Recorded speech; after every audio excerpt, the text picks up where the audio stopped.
आज की कहानी है विश्वास की जड़ें। सुबह से ही घर में मिलने वालों का तांता लगा था। फोन की घंटी लगातार बज रही थी।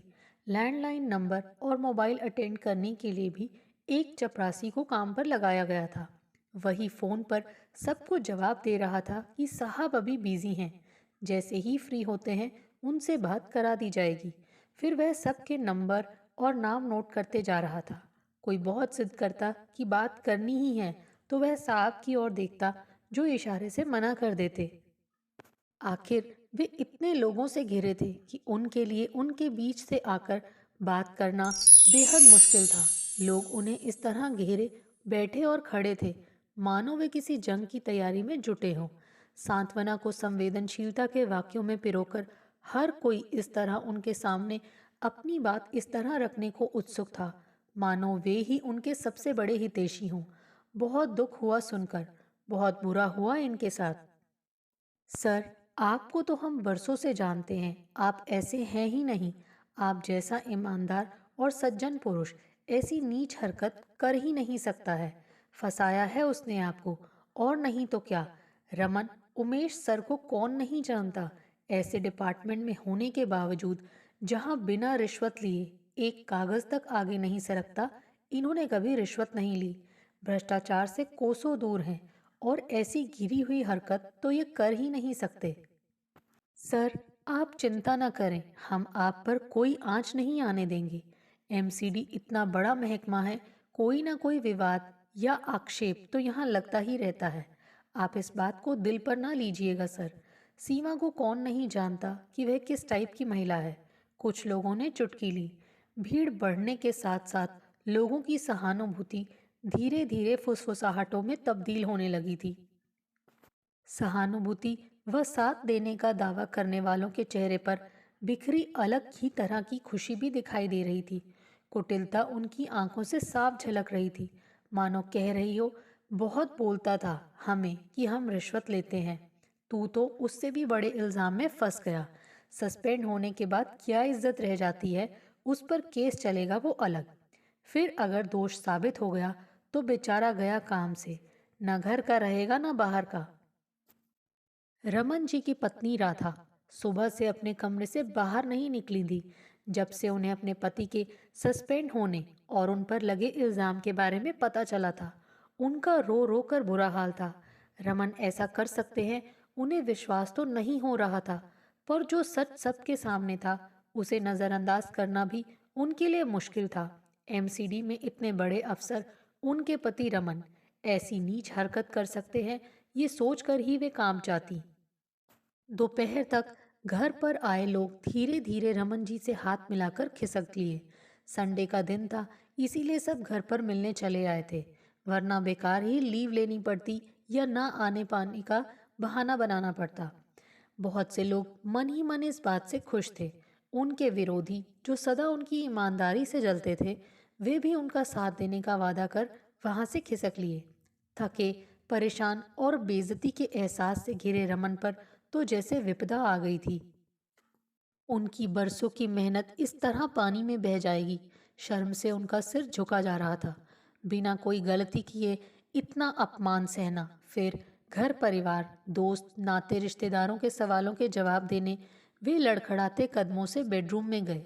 उन्हें देखते ही राधा, जिनके मायके वाले उन्हें वहां मोर्चा संभाले बैठे थे, कमरे से बाहर जाने लगीं, तो रमन ने उनका हाथ पकड़ लिया। मैं राधा से अकेले में बात करना चाहता हूँ। आपसे विनती है, आप थोड़े समय के लिए बाहर चले जाएं। रमन ने बहुत ही नम्रता से अपने ससुराल वालों से कहा। मुझे आपसे कोई बात नहीं करनी है, राधा ने उनका हाथ झटकते हुए कहा। अब भी कुछ बचा है कहने सुनने को? मुझे कहीं मुंह दिखाने लायक नहीं छोड़ा। अरे, बच्चों का ही ख्याल कर लेते। 45 साल की उम्र में 2 बच्चों के बाप होकर ऐसी हरकतें करते हुए आपको शर्म नहीं आई? राधा की आंखों से फिर आंसू बहने लगे। देखो, तुम खुद इतनी पढ़ी लिखी हो, जॉब करती हो, और फिर भी दाव पेच को समझ नहीं पा रही हो। मुझे फंसाया गया है। औरतों के लिए बने कानून का फायदा उठा रही है वह औरत। औरत किस तरह से आज मर्दों को झूठे आरोपों में फंसा रही है, ये बात तुम अच्छी तरह से जानती हो। उनकी बात ना मानो तो इल्ज़ाम लगाने में पीछे नहीं रहती। फिर तुम तो मुझे अच्छी तरह से जानती हो। क्या मैं ऐसा कर सकता हूँ? तुमसे कितना प्यार करता हूँ ये बताने की क्या अब भी ज़रूरत है? तुम मुझे समझोगी कम से कम। मैं तुमसे तो यह उम्मीद करता था। ये सब होने के बाद क्या और क्यों समझूं मैं? तुम ही बताओ, क्यों करेगी कोई औरत ऐसा? आखिर उसकी बदनामी भी तो होगी। वह भी शादीशुदा है। तुम पर बेवजह इतना बड़ा इल्ज़ाम क्यों लगाएगी? अगर गलत साबित हुई तो उसे नौकरी से हाथ धोना पड़ सकता है या वह सस्पेंड भी हो सकती है। यही नहीं, उसका खुद का घर भी टूट सकता है। मुझे बेवकूफ़ बनाने की कोशिश मत करो। पता नहीं अब क्या होगा, पर तुम्हारे साथ रहने का तो अब सवाल ही नहीं है। मैं बच्चों को लेकर आज ही मायके चली जाऊंगी। मेरे बरसों के विश्वास को तुमने कितनी आसानी से चकनाचूर कर दिया। रमन, राधा गुस्से में फुफकारी। बच्चों जैसी बात मत करो। जो गलती मैंने की ही नहीं है, उसकी सज़ा मैं नहीं भुगतूंगा। इन्वेस्टिगेशन होगी तो सब सच सामने आ जाएगा। कब से तुम्हें समझाने की कोशिश कर रहा हूँ कि मेरी मातहत सीमा बहुत ही कामचोर किस्म की महिला है, इसीलिए उनकी प्रमोशन नहीं होती। मेरे नाम से लोगों से रिश्वत लेती है। तुम्हें पता ही है, एमसीडी ऐसा विभाग है जो सबसे भ्रष्ट माना जाता है। एक से एक निकम्मे लोग भी पैसे वाले बनकर घूम रहे हैं। मैंने कभी रिश्वत नहीं ली या किसी के दबाव में आकर किसी की फाइल पास नहीं की, इसीलिए मेरे ना जाने कितने विरोधी बन गए हैं। बहुत दिनों से सीमा मुझे तरह तरह से परेशान कर रही थी। जब मैंने उनसे कहा कि जो काम आपके अंतर्गत आता है उसे पहले बखूबी संभालना सीखें, फिर प्रमोशन की बात सोचेंगे, तो उन्होंने मुझे धमकी दी कि मुझे देख लेंगी। गुरुवार की शाम को वे मेरे कैबिन में आई और फिर प्रमोशन करने की बात की। जब मैंने मना किया तो उन्होंने अपना ब्लाउज फाड़ डाला और चिल्लाने लगी कि मैंने उनके साथ ज़बरदस्ती करने की कोशिश की। मैं उन्हें मोलेस्ट कर रहा हूँ। झूठे आंसू बहाकर उन्हें लोगों को इकट्ठा कर लिया, तमाशा बना दिया मेरा। हमारा समाज ऐसा ही है कि पुरुष को ही हर गलती का जिम्मेदार माना जाता है। बस सच यही है। इन्वेस्टिगेशन होने दो, सबको पता चल जाएगा कि मैं निर्दोष हूँ। रमन बोलते बोलते कांप रहे थे। ऐसे वक्त में जब उन्हें पत्नी की, परिवार की सबसे ज्यादा जरूरत थी, वे ही उन्हें गलत समझ रहे थे। इससे ज़्यादा परेशान व हताश करने वाली बात और क्या हो सकती थी? विश्वास की जड़ें अगर तेज़ हवाओं का सामना न कर पाएं और उखड़ जाएं, तो रिश्ते कितने खोखले लगने लगते हैं।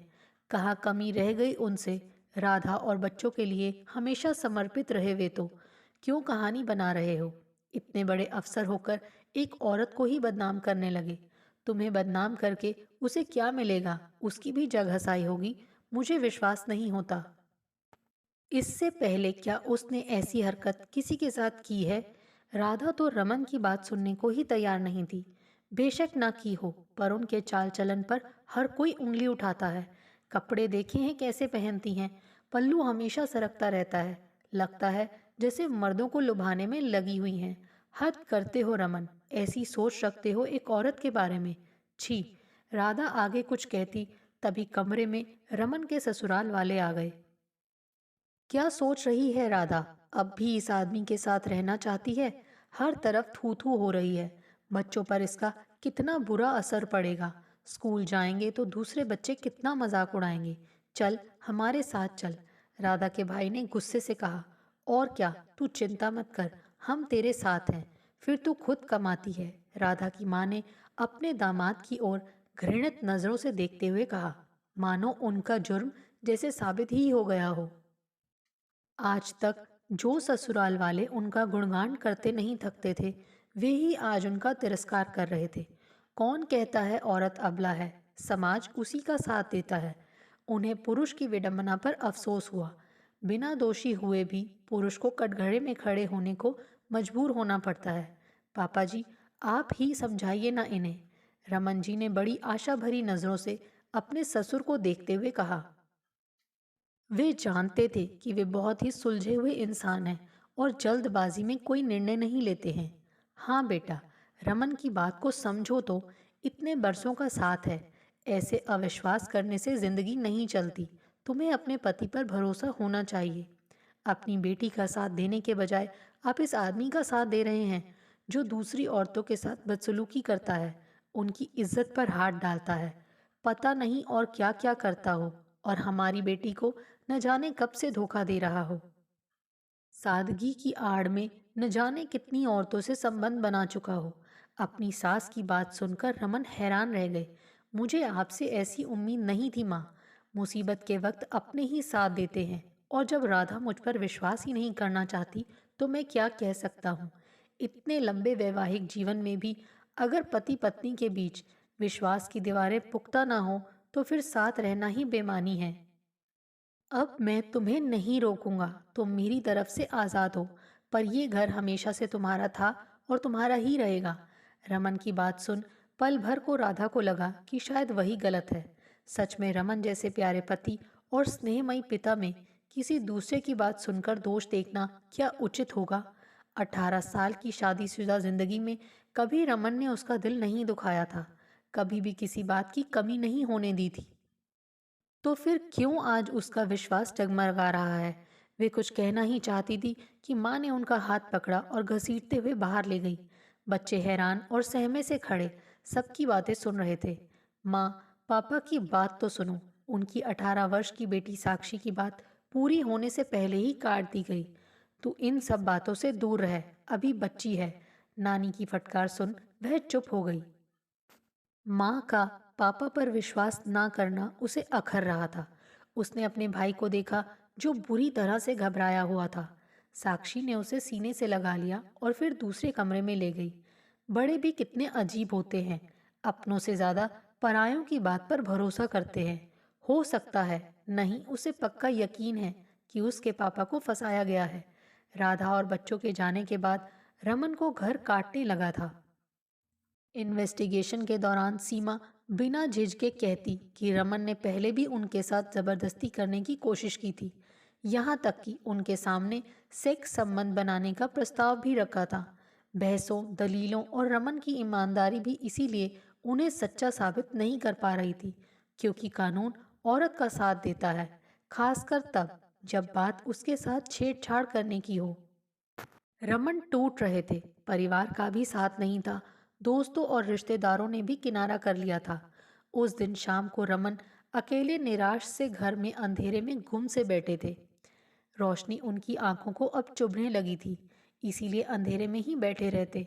खाली घर उन्हें डराने लगा था। प्यास सी महसूस हुई उन्हें, पर उठने का मन नहीं किया। आदतन वे राधा को आवाज लगाने ही लगे थे कि रुक गए। फिर अचानक अपने सामने राधा को खड़े देख चौंक गए। लाइट जलाते हुए वे बोली, मुझे माफ कर दीजिए रमन, मैं आप पर विश्वास न कर सकी। मैंने खुद को धोखा दिया है, पर अब मुझे सच पता चल चुका है। और फिर रमन से लिपट गई। ग्लानि उनके चेहरे से साफ झलक रही थी। जिस पति पर वे आज तक अभिमान करती आई थी, उस पर शक करने का दुख उनकी आंखों से बह रहा था।